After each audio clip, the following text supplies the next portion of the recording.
shifting now to automotive. Now, one would think that many of the problems that many of the what do you call this? Many of the what do you call this? Many of the car manufacturers in the past few months, especially that relies on several technological devices for chips to manage the computers within the vehicles, and obviously with the limited chips that is being produced with supply chain constraints. Many car manufacturers have to delay their production, not just EV vehicles from Tesla, from known car manufacturers to GM, Toyota, and whatnot.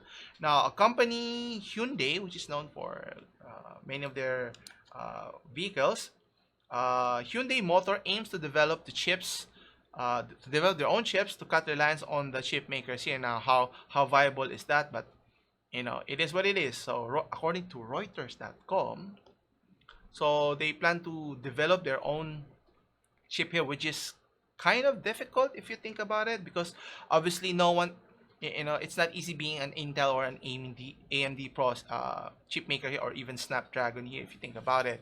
But obviously, developing your own technologies, meaning built in-house, so that if you encounter any supply chain issues from other suppliers, then you can be more self-reliant here, because as mentioned earlier, that many car manufacturers have to rely on the chips that other companies that make, whether it's Intel, AMD, or even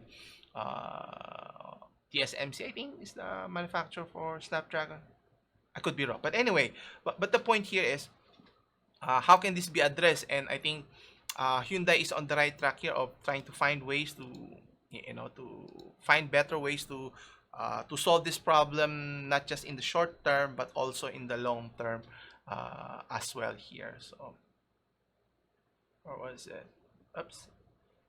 So Hyundai Motors global chief said Wednesday that South Korean automaker wants to develop their own chips to reduce reliance on other chip makers here, which is reasonable here, but obviously it's easier said than done. But with the likes of even Apple, who's planning to build their own EV vehicle, has to rely on technologies in particular for the chipsets, which they've already planned on building which they built on their Apple Mac, the M1 chip.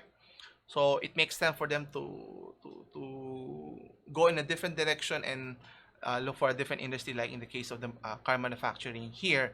But obviously for Hyundai, uh, investing in chip making is going to be capital intensive, and you need a lot of R&D for this, unless they partner with a chip manufacturer in the first place here to supplement those demands here. And I think other companies or car manufacturers would be looking closely also as to what strategies can they implement to be able to to meet the demands of their customers here. And obviously the demand has been growing and growing steadily, with more people preferring to buying, more and more people are starting to buy electric vehicles, and more electric vehicles on the road, more chips that is needed for those vehicles to operate properly, assuming it works as intended, which is another discussion altogether here.